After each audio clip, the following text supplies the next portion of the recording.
Hello, good evening. কেমন আছে সবাই? বিকেলের ঘুমটা দারুণ হয়েছে, চোখ মুখ দেখলেই বুঝতে পারছো।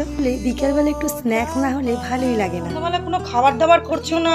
তুমি তো এই মাত্র পুজো দিয়ে আসলাম, তুমিও তো পারতিস একটু কিছু বানাতে। চল, সবই তো আছে। ভালো লাগে না, আমার তো জানোই সন্ধ্যা হলে কিছু একটু খেতে ইচ্ছা করে। এই বাবু আয়, পড়তে বসবি আয়। মায়ের সঙ্গে কিন্তু এরকম ঝগড়া মাঝে মাঝেই হতে থাকে। যদিও আমি শাশুড়ির সঙ্গে ঝগড়া করি না, কিন্তু মায়ের সঙ্গে ঝগড়া হবে না এরকম হয় না। তো যাই হোক, মা বললো চল এগরোল করে দিচ্ছি। সমস্ত কিছু এগরোলের সামগ্রী নিয়ে চলে গেছি কিচেনে। আর এই দেখো, মা কত সুন্দর করে এগরোলটা বানিয়ে দিল। আমার মা কিন্তু এগরোল বানাতে পারে, আর এগরোলের থেকে আমার কিন্তু মায়ের হাতের এগরোল খেতে দারুণ লাগে। ঝগড়ার পরে কিন্তু এত সুন্দর একটা খাবার পেয়েছি, কার না ভালো লাগে।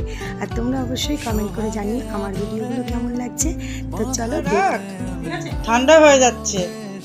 Thank you. দেখি হ্যাঁ কেমন হয়েছে। টেস্টি, সোনা খাবি না? সোনা তো খাচ্ছে। খুব ভালো হয়েছে।